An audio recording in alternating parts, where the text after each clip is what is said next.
Bueno, pues buenas noches a todas. Gracias por conectarse a esta conferencia informativa sobre el servicio 2025. Queremos agradecer el día de hoy también, especialmente a las GAUS de Toluca, ya que gracias a su valioso acercamiento con la doctora Verónica Martínez Miranda y la doctora Ivonne Linares, este proyecto tomó forma y hoy tenemos la oportunidad de aprender más sobre su investigación. Es ahí donde nace nuestro servicio anual, una iniciativa sustentable que nos permitirá contribuir al cuidado del agua y del medio ambiente. Es un gusto presentarles a la doctora Verónica Martínez Miranda, investigadora y profesora del Instituto Interamericano de Tecnología y Ciencias del Agua de la Universidad Autónoma del Estado de México, con más de 30 años de experiencia en tratamiento y potabilización del agua. Hoy nos compartirá su experiencia en el uso de biocalcio, del cascarón del huevo, para mejorar la calidad del agua y del suelo. Buenas noches, agradezco su amable atención, interés a este proyecto. Esperemos cumplir sus expectativas con esta plática. Va a ser informativa en el sentido de que podamos entender un poquito el por qué utilizar el cascarón de huevo y algunas alternativas adicionales que se pueden desde casa utilizar para que nosotros podamos manejar el cascarón de huevo. Tenemos que entender un poquito que hoy en día la afectación del agua que nosotros tenemos a nuestros cuerpos de agua ha ido afectándose debido a que hemos utilizado los cuerpos de agua como parte de aquella especie que nosotros podemos agregar, descargar, desechar nuestros residuos, tanto de uso doméstico, agrícola, industrial y ganadera. Esta afectación o contaminación antropogénica ha sido el origen del cual nosotros tengamos hoy en día una contaminación no solamente en los cuerpos superficiales, sino también en el agua subterránea, que es lo que nosotros nos abastecemos principalmente. ¿Por qué? Porque nosotros hemos dejado que tanto la agricultura se agreguen en cantidades elevadas muchos fertilizantes que no son consumidos, adicional a una gama muy amplia de agroquímicos. En lo que corresponde a nosotros como desechos que nosotros aportamos, tanto las orinas, las heces como las mucosas, están afectando drásticamente y en la mayoría de los casos en una de las composiciones que se tiene tan compleja, sencilla pero compleja. ¿Por qué? Porque nosotros cuando decimos orina vamos a entender que son mucho de lo que viene siendo materia nitrogenada. También cuando decimos materia nitrogenada es algo que nos tenemos que acostumbrar. ¿Por qué? Porque el campo va a descargar una cantidad importante de lo que viene siendo esta materia nitrogenada adicional a los cuerpos cuando nosotros trascendemos y son agregados los cuerpos de manera comunitaria y sin una protección a la capa del subsuelo, se van a ir degradando y esas cantidades de materia nitrogenada van haciendo condiciones geoquímicas naturales, porque es un proceso natural, la degradación que va afectando y que va incluyendo. También cuando nosotros decimos heces, debemos de acostumbramos que viene mucha materia fosfatada. Esa materia fosfatada, igual cuando usamos muchos detergentes, lo complementamos de también algunos agroquímicos, tenemos que esos dos puntos esenciales que se tienen van a ser de las actividades antropogénicas que nos van a afectar tanto o tan fuerte como viene siendo las descargas industriales. En México tenemos uno de los grandes problemas que hemos hecho con respecto al río Lerma, que hemos convertido en un drenaje, un colector tanto de agua municipal como de agua industrial. ¿Qué es lo que nos está desencadenando? Que en muchos sitios ya tengamos arsénico, metales pesados y lo que les acabo de mencionar, nutrientes, nitrógeno y fósforo. Siempre que digamos nitrógeno y fósforo, pues nos vamos a entender que va a haber materia orgánica también presente y en algunos casos materia microbiológica. Siempre cuando decimos metales pesados es cuando más se pone atención y no es nada más metales pesados, sino también debemos de tomar en cuenta aquellos otros metales que se están incluyendo al agua y que nosotros no le estamos poniendo atención. Por ejemplo, el aluminio, que también nos está causando muchos problemas con el Alzheimer, demencia senil, por las altas cantidades de aluminio que se están consumiendo no solamente en el agua, sino también en algunos compuestos que nosotros tenemos de manera común al momento que nosotros usamos unas cantidades elevadas, por ejemplo, de algunos antiácidos. El que nosotros sepamos que los metales pesados tienen un daño, ya hemos logrado que tener en punto que esos metales ya tienen una afectación. Sin embargo, las demás composición físico-química no lo hemos logrado. Y sí hemos observado, por ejemplo, en el caso del Estado de México, ya se observa el síndrome del niño azul. ¿Qué significa cianosis? Que le está haciendo falta oxígeno. ¿Por qué? Porque la materia que nosotros tenemos en el agua nitrogenada, y si ustedes tienen un poco de curiosidad y observan algunas marcas de agua ya envasada, ya viene la cantidad de nitratos en el agua. Entonces, en el caso de los niños y adultos mayores, cuando se concentra el agua que se hierve, vamos a ver que esa cantidad que se tiene de nitratos, pues está afectando y está teniendo ya una cantidad importante. Por ejemplo, en el caso de México, en el Estado de México, tenemos un problema muy, muy grave con respecto al consumo de nitratos. ¿Por qué? Porque en el caso del Estado de México ya se ha habido observado y ya se ha encontrado en cantidades elevadas a lo que corresponden nitratos. Sobre todo acá donde nace el río Lerma, ya existen casos reportados en la literatura sobre este problema de cianosis, la enfermedad del niño azul. Con respecto a las virus y bacterias, pues hoy en día yo creo que todos nos identificamos con la Helicobacter pylori, en el que se está teniendo un problema tanto de gastritis como de colitis, y que en muchos de los casos llega a una afectación mayor correspondiente hasta cáncer en el estómago y colon. Las descargas que hoy vemos con alto contenido de detergente, ver cómo la espuma cubre los cuerpos de agua, pero es darnos cuenta que el agua que estamos utilizando ya en el subsuelo ya está presente los detergentes. Los van a identificar como sustancias activas al azul de metileno.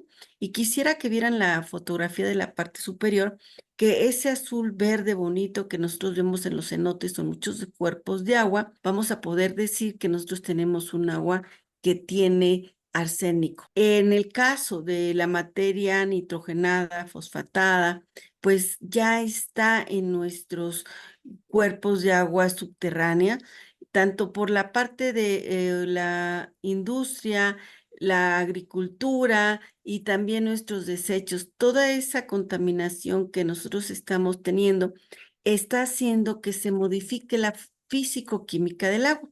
Sumamos que nosotros hemos tenido a la tarea de acumular en los rellenos sanitarios nuestros desechos urbanos, y que en muchos de los casos se está teniendo los problemas de rompimiento de las geomembranas, y ya vemos afectaciones en el agua subterránea. Y en el caso del Estado de México, como en algunos otros estados, no solamente tenemos rellenos sanitarios, sino la mayor parte de los municipios sabemos que tenemos tiraderos a cielo abierto y sin ni una membrana. Entonces, muchos de esos problemas de contaminación que se tienen, pues ya están afectando al acuífero.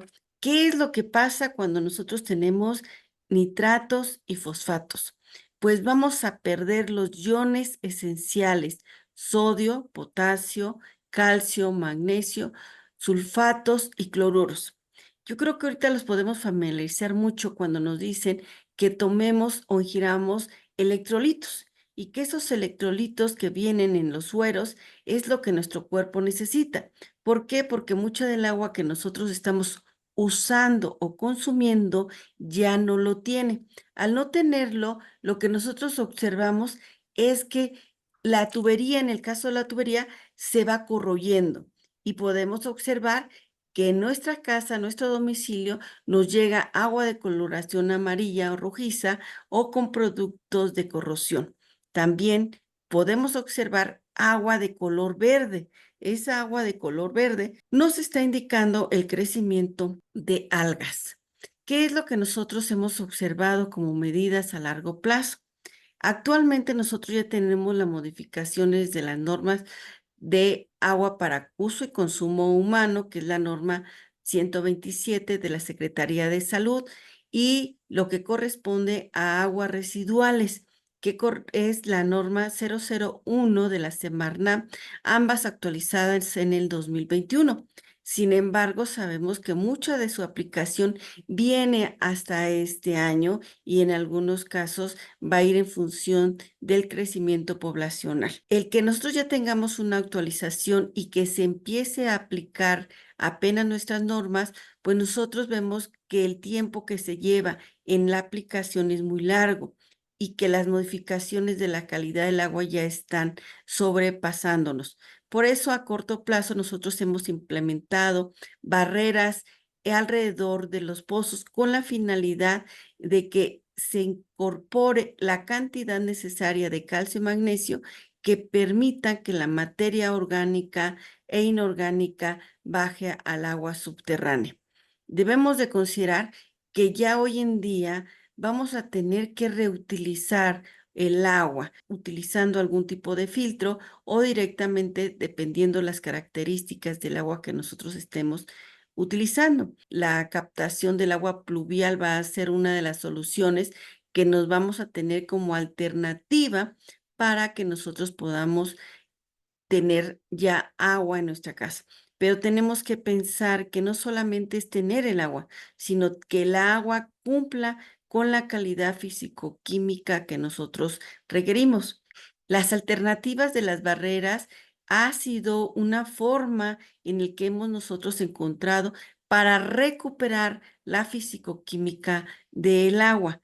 Debemos de recordar que nosotros no ninguna forma de colocación directa al agua, sino en el caso del agua de abastecimiento se hacen barreras circundantes a los pozos. ¿Por qué usar cascarón de huevo? Es una de las grandes preguntas que nosotros tenemos porque es la forma más pura en donde nosotros podemos encontrar al carbonato de calcio. Este cascarón de huevo que nosotros estamos usando, que tiene pequeñas concentraciones de sodio, potasio, magnesio, hierro, cobre y estroncio. Esos pequeños materiales traza que tenemos nos ayudan a complementar la fisicoquímica del agua. Sabemos que también tiene un poco de carbonato de calcio, fosfato de calcio y materia orgánica, pero esta materia orgánica que tiene el cascarón de huevo está dentro de su composición. El cascarón de huevo, si nosotros le hacemos una microscopía, una fotografía, que tiene muchos poros, microporos,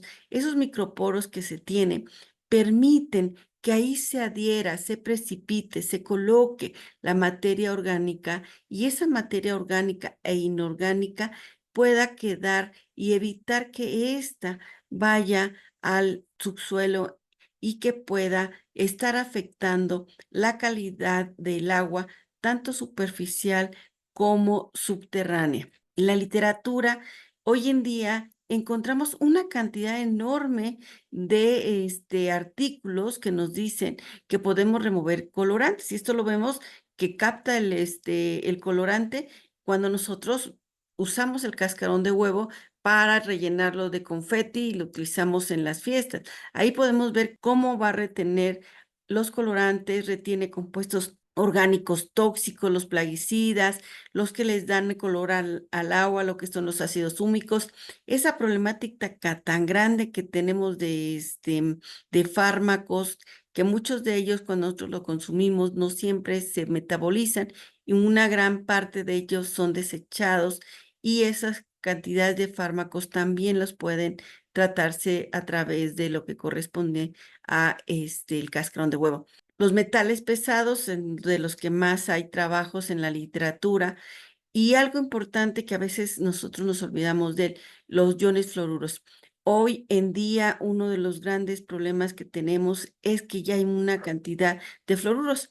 En el grupo de trabajo nosotros hemos realizado algunos trabajos en los que nos ha permitido utilizar el cascarón de huevo, por ejemplo, en la industria de los alimentos, principalmente la chocolatera, que es este trabajo donde pudimos cambiar la fisicoquímica del agua que se está descargando. En el caso de que hemos tenido mucho éxito es en los desechos de los rastros, la captación y la aglomeración que tiene de los residuos de los rastros es bastante buena, y lo importante es que los desechos que se tienen de los rastros se pueden utilizar como fertilizante. Dentro de los problemas que nosotros hemos observado más fuertes en el centro del país es el uso de herbicidas, por ejemplo el 2,4-D, que también se puede degradar utilizando el cascarón de huevo.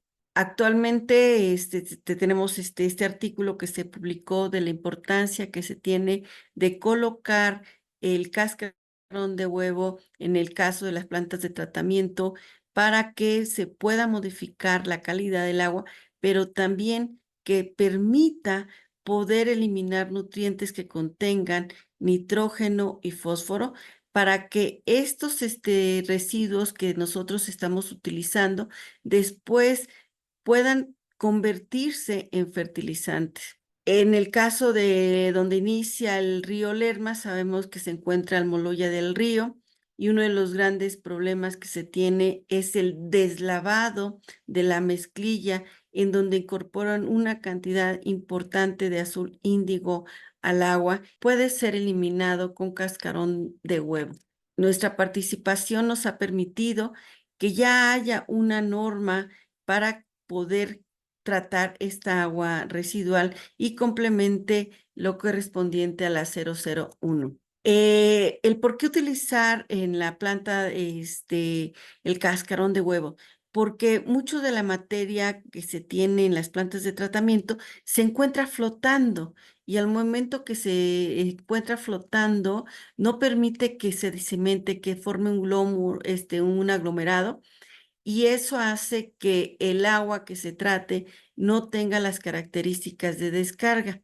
En el caso de la planta de Jocotitlán, pudimos utilizar el cascarón de huevo, considerando que uno de los procesos que se llevan a cabo es la precipitación. La precipitación es la formación de sólidos, esos sólidos como el de la imagen, sólidos blancos, que se va formando y que nosotros podemos retenerlos si utilizamos una combinación de calcio y magnesio o únicamente de calcio, y que estos sólidos queden adheridos en la superficie del cascarón. Otra parte importante que sabemos dentro de las reacciones y que debemos entenderlo un poquito, ¿por qué? Porque esto lo hacemos, todos los días lo hacemos. Cuando nosotros vamos a lavar la ropa, queremos que la ropa quede suavecita. Para que quede suavecita, le agregamos un suavizante de telas. Ese suavizante de telas tiene fosfato. ¿Para qué se agregan los fosfatos? Para que retenga el calcio que tiene la misma agua, y al momento que hacen esa reacción se forman sólidos. Cuando nosotros sacudimos la ropa, ese sólido se elimina, que es insoluble, y ya la ropa nos queda suave y que ya no queda arrugada, dura, cuando se planche. Ese es uno de los beneficios que tiene el fosfato, por eso se le agrega a los detergentes, por eso se le agrega a los suavizantes de telas. Sin embargo, en el caso del agua, cuando ya se va en su descarga, causa eutroficación. ¿Qué significa? Va a haber crecimiento de flora, va a haber algas, va a haber una coloración verde. Entonces, nosotros necesitamos quitar lo que viene siendo la materia nitrogenada y la materia fosfatada. Este fue el primer pozo que nosotros trabajamos. Muchos conocen lo que corresponde al monasterio de los jesuitas, en Capulac. Ahí se hizo la primera barrera, en donde únicamente se usó cascarón de huevo y óxido de calcio. No tenía el magnesio.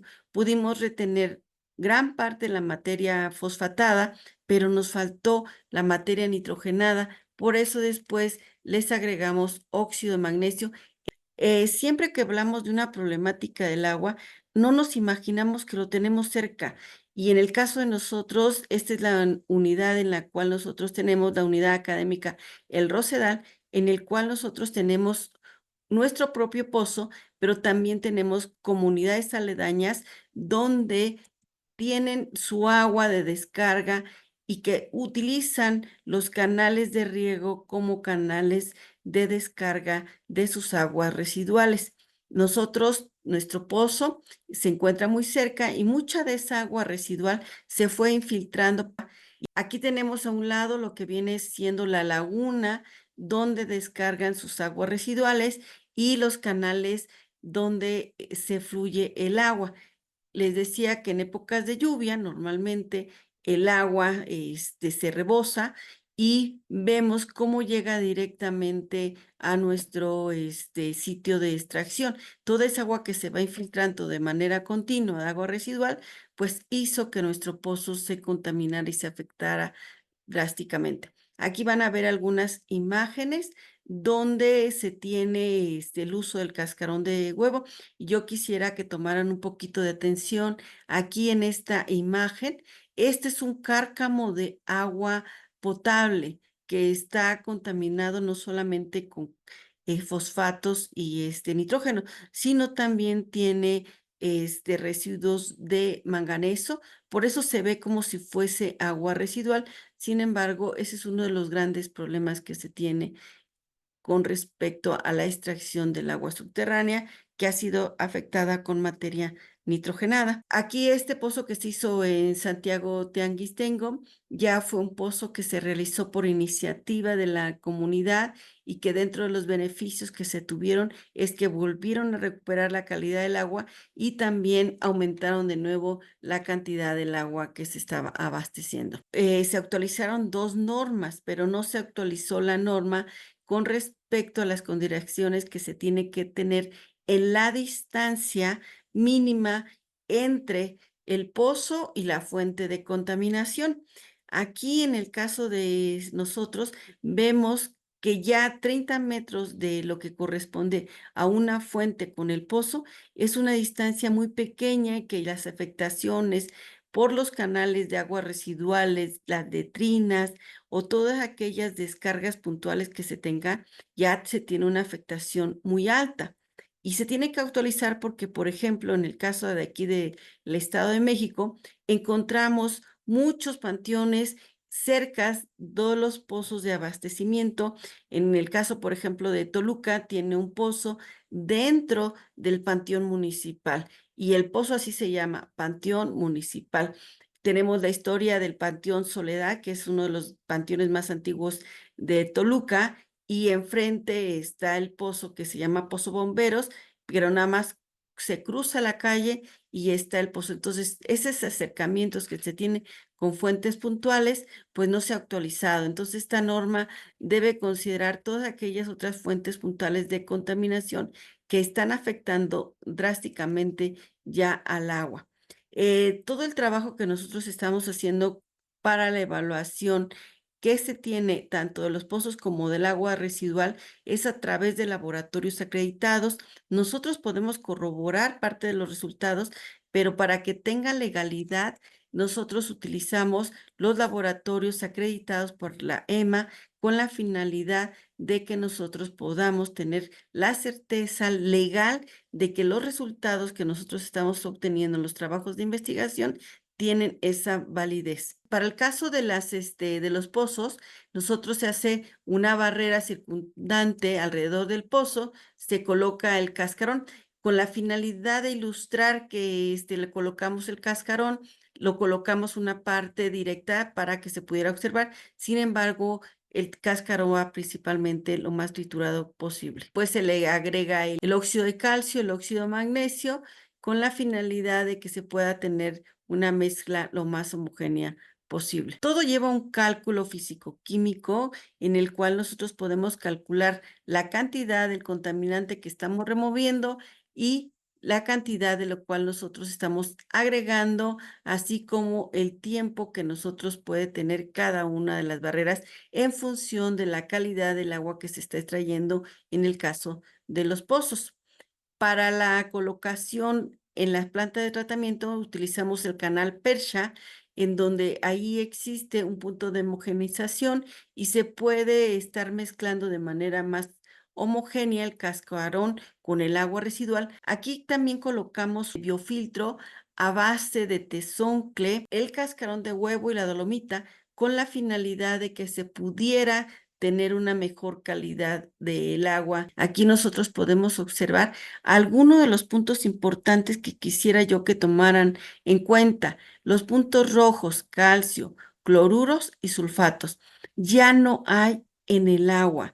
¿Y esto qué significa? Que al momento que estos iones están disminuyendo, la agua se vuelve más ácida y al tener un agua más ácida, nosotros podemos tener efectos de corrosión y al tener efectos de corrosión, nosotros podemos tener a los metales como hierro y manganeso. Nosotros encontramos la materia nitrogenada tanto en forma de nitratos, nitritos y nitrógeno amoniacal. Siempre que escuchemos nitratos, significa que es una contaminación antigua. Por ejemplo, los panteones. Los panteones, la materia orgánica tiene años, entonces los cuerpos se van degradando y van llegando al subsuelo. Entonces es una contaminación antigua. En el caso de las aguas residuales, podemos decir que es una contaminación reciente porque se infiltran heces fecales, orinas, y llegan en forma de nitrógeno amoniacal. El agua contiene nitratos, entonces viene de una contaminación que lleva más tiempo. Y cuando lleva nitrógeno amoniacal es una contaminación más reciente.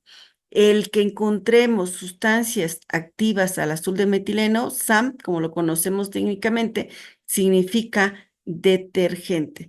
Pero lo más riesgoso que tenemos ahorita es que ya en el agua subterránea, México se encuentra dentro de los 104 países que han reportado agua residual. Hemos encontrado la presencia de cianuro en concentraciones menores a la normatividad, sí. Sin embargo, no nos debemos acostumbrar porque cuando nos dijeron había nitratos en el agua y aceptamos y ya sabemos que por norma nos lo ponen en las botellas. Después nos vino la problemática del arsénico con lo que fue Peñafiel y nos acostumbramos a que el agua ya puede tener arsénico.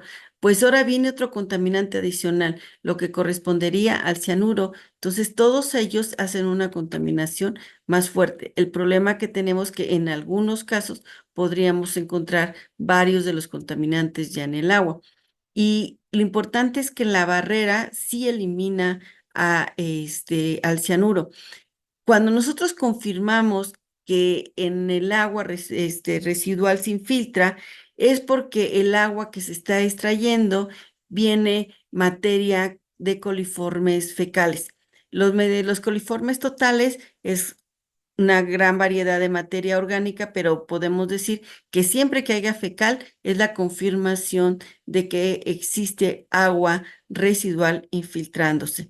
Entonces, cuando nosotros colocamos las barreras, tanto las coliformes totales como los fecales se eliminan. Cuando nosotros ya colocamos en la planta de tratamiento el cascarón, uno de los grandes beneficios que pudimos observar que antes la materia se mantenía flotando y que ya posteriormente lo pudimos eliminar. ¿Por qué? Porque nosotros podemos utilizar muchos de los materiales que son fáciles de adquirir y económicos con la finalidad de que nosotros podamos tratar nuestras aguas residuales. Aquí vamos a colocar un esquema de lo que viene siendo una planta de tratamiento y poder observar que al inicio, en el punto 2, es una de las partes donde nosotros quitamos toda la materia grande y que queda mucho de la materia suspendida. Después, en lo que corresponde al punto 4, que tiene el cuadrito, allí nosotros colocamos lo que corresponde el cascarón de huevo para que antes de que entre a toda la planta de tratamiento, pues ya se mezcle. Lo ideal es que nosotros lo podamos colocar desde la salida de nuestros drenajes. ¿Para qué? Para que haya un mayor contacto y pueda ser mejor el beneficio. Y después en el punto 9, que está enmarcado con verde, ahí nosotros, que es un serpentín, colocamos el biofiltro para que el agua que sea tratada tenga mejor calidad. ¿Qué se utilizó? Limadura de hierro, tezoncle, dolomita. ¿Por qué dolomita? Que es una piedra. Tiene carbonato de calcio y carbonato de magnesio, que si colocamos después el cascarón de huevo, quedan los contaminantes en el cascarón de huevo, pero soportado sobre el tezoncle. Esta es la planta de tratamiento de Jocotitlán, que tiene 30 litros por segundo el agua que se está tratando. Aquí vemos cómo se estuvieron construyendo de manera manual el filtro y las cantidades que nosotros pudimos utilizar, tanto de tezoncle, cascarón, residuos de hierro, dolomita, y que todo esto se hizo en cajas de plástico. La cantidad que nosotros utilizamos de tezoncle, la donación que en este caso tuvimos de H2 Solerma, el cascarón de huevo, la dolomita que también fue donada, la rebaba de hierro. El costo que tuvimos en el biofiltro fueron de 2,800, o sea, prácticamente es un costo muy bajo. Y aquí después ver, tenemos que cómo van llegando residuos flotando, que después que pasan al canal y el agua ya cuando se descarga, pues ya se eliminó toda esa materia que todavía está flotando. Y de los éxitos que nosotros tuvimos es que a veces nosotros nos acostumbramos que todo lo que se lava va al agua, y uno de los grandes problemas que se tienen hoy en día son las grasas y aceites. Y tener aceites en el agua es una contaminación muy grande, y se pudo eliminar tanto lo que corresponde a grasas, aceites, materia suspendida, y lo que viene siendo la parte importante, tanto el nitrógeno como el fósforo y la materia microbiológica. Nosotros tenemos uno de los grandes problemas, que ya muchas de las infraestructuras son muy antiguas y que vamos a poder encontrar algunos metales como cromo y plomo, y es necesario que se están actualmente cambiando ya las infraestructuras, porque ya el deterioro de las infraestructuras de abastecimiento pues ya implica una contaminación. Y siempre que digamos arsénico, es que tenemos una área volcánica cerca, pues esos minerales se están disolviendo y se están incorporando al agua. Entonces, cuando no tenemos ninguna otra actividad antropogénica y que vemos en un agua residual, pues es un punto importante, porque el agua potable ya tiene cantidades. Y aquí ustedes pueden observar una imagen de cómo ya se estuvieron produciendo los lodos, y que esos lodos se le hizo un análisis completo en donde la relación carbono-nitrógeno se aumentó y que el contenido de metales es muy bajo, por lo cual sí se puede utilizar como biofertilizante. También se les hizo un análisis por difracción de rayos X para demostrar que nosotros habíamos aumentado la cantidad correspondiente al carbonato de calcio. Quisiera que pusieran atención en esta imagen superior. Esta imagen superior era el agua que llegaba a mi domicilio antes de empezar a hacer todos los trabajos, en el cual nosotros construimos un filtro a partir de los repuestos que se tienen de Rotoplas. Nada más fue impregnarlo con calcio y magnesio, y se puede retener no solamente los metales, entonces hierro y principalmente, sino también materia orgánica. Dentro de las ventajas que se tiene en usar las barreras con cascarón de huevo, es que volvemos a recuperar la fisicoquímica del agua que se ha perdido, que son los iones esenciales que requerimos. Se disminuye la cantidad de cianuro, y también se evita la disolución de minerales como la presencia de sílice que se ha encontrado, y que también es uno de los grandes problemas que tenemos actuales en el agua. Aquí tenemos una imagen nos regaló uno de los operadores de la planta de tratamiento, para que podamos ver cómo el agua que se está descargando ya tiene una calidad diferente visual, pero que además químicamente nosotros pudimos disminuir la cantidad de materia nitrogenada, aumentamos el valor del pH, se quitó la problemática de grasas, aceites, los sólidos suspendidos, y lo que viene siendo la concentración de materia fosfatada. Sin ninguna modificación de la infraestructura hidráulica, se pudo complementar la calidad del agua utilizando el cascarón de huevo. Dentro de la importancia que tenía en el escalamiento del uso del biofiltro, pues nos permitió mejorar drásticamente la calidad del agua y con ello contribuir al mejoramiento de la calidad del río Lerma, porque la agua de la planta de tratamiento se descarga a una presa conocida como la presa del Toril. La presa del Toril después descarga su agua en el río Lerma. Todo el trabajo que se ha hecho vinculado con la sociedad y con las autoridades que nos han permitido estar colaborando de manera conjunta, y mucho de esto logro pues se debe a que todos han sido una participación conjunta en donde se pone tanto su corazón como su mente. El trabajo que hemos estado haciendo, tanto la doctora Ivonne como yo, nos ha permitido llegar a una cantidad de la población bastante importante y que nos permite estar, por ejemplo, el día de hoy con ustedes. Gracias, doctora. ¿Nos pudiera dar algunas sugerencias o indicaciones de cómo aplicarlo en el suelo? Porque como hemos comentado, hay algunos distritos que en esas ciudades no tenemos centros de acopio, entonces directamente las niñas lo van a tener que aplicar en el suelo. Sí, en el caso del suelo, nada más hay que considerar que no sean regiones calcáreas, que tengan un alto contenido de calcio, principalmente las del norte del país, donde hay mucho caliche, y que el caliche es una forma química similar a lo que viene siendo el cascarón de huevo. En el caso de que donde no tenemos un exceso de carbonato de calcio, pues en los jardines puede ser una de las formas más sencillas donde lo podemos estar ocupando, aplicando.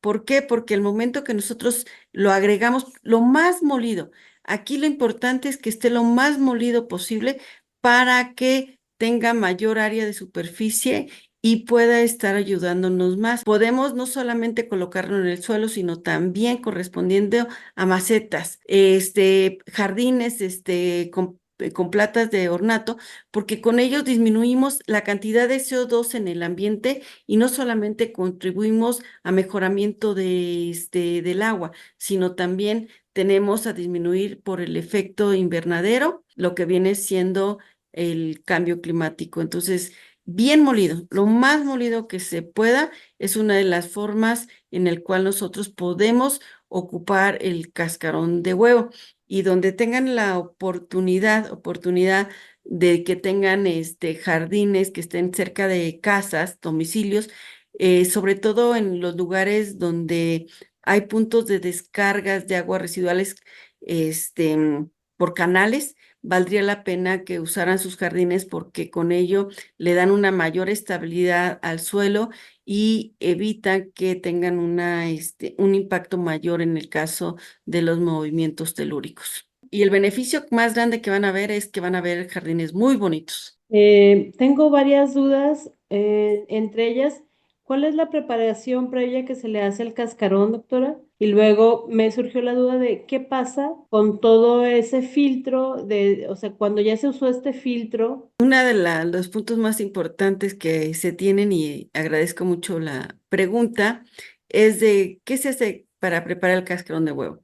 Lo único que tenemos que hacer es invertirlo, colocarlo para que se seque por sí solo y que se triture. Efectivamente, no hay necesidad de que se lave, sino únicamente lo volteamos o lo abrimos para que se seque. No hay que hacerle ningún tipo de limpieza adicional porque el cascarón seco no huele, el cascarón es triturado, es muy absorbente, no solamente de la materia, sino también de malos olores, de que es un residuo que si se seca, ya no tiene ninguna afectación, y que sí tiene muchos beneficios y que nosotros lo podríamos estar manejando de una manera segura. Seco, vuelvo a insistir, seco, porque si nosotros lo dejamos húmedo o se humedece, tiene un efecto contrario y vamos a tener malos olores. Lo ideal, sí se requieren cantidades son toneladas cuando ya se va uno a aplicarlo.